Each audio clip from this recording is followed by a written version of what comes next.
আমি অনেক দিন আগেই ডে 365 ব্লগিং চ্যালেঞ্জটা নিছিলাম আর ডে 4 অবধি করার পর থেকে আমি টোটালি স্কিপ করে গেছি কারণ আমি ভীষণ লেজি। সো আজকে আবার মনে হইলো let's start again. So hi everyone, আমি দিয়া। আজকে সকাল সকাল উঠা দেখি মানে আমার হাজব্যান্ডের একজন পেশেন্ট এতগুলো সবজি আর হাঁসের ডিম দিয়ে গেছে আর আমরা দুজন ভাবতেছিলাম যে আমরা দুজন এগুলো শেষ করুম কীভাবে। তারপর সকাল সকাল উঠে আমি আমার স্নান টান সারা আমি গেছি ঠাকুর ঘরে। আর আজকে আমি ঠাকুর ঘরে পূজা দিতাম না, বিকজ আমার হাজব্যান্ড আমার আগেই স্নান টান করে পূজা টুজা দিয়ে লাইছে। আর আমি গেছি এখন আমার ব্যালকানিতে, বিকজ আমার সকালবেলা এই ব্যালকানিতে না গেলে একদমই ভাল লাগে না। আর এই ব্যালকানিটাতে সত্যি এত ভাল লাগে, এত মানে রৌদ্র, স্পেশালি শীতের দিনে তো ভীষণ ভাল লাগে। সো আজকে আসলো টুকটাক একটু ধোয়া, আর ম্যাক্সিমাম তো ধোয়া হয়ে গেছে গা।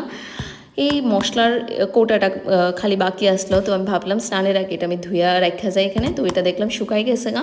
আর এখন আমি যাইতেছি কিচেনে, আর কিচেনে গিয়ে দেখি আমি এই হালাত, কারণ আমি আমার হাজব্যান্ডকে কইসলাম আমি যতক্ষণ আইতাছি না তুমি লাউ পাতালি সেদ্ধ বসাও। আর হেরে একটা কাজের কথা কইলে তো আমার কিচেনের 12টা বাজায় রেখা দে। তারপর এখানে আমি মশলা টশলা ঢাইলা লইতেছিলাম কারণ ভেজ। আর এখানে লাউ পাতা সিদ্ধ হয়ে গেছে গা। আর এখানে আমি সবজি একটা রেখা দিছি, এগুলি আমি রান্না করুম। So bye bye.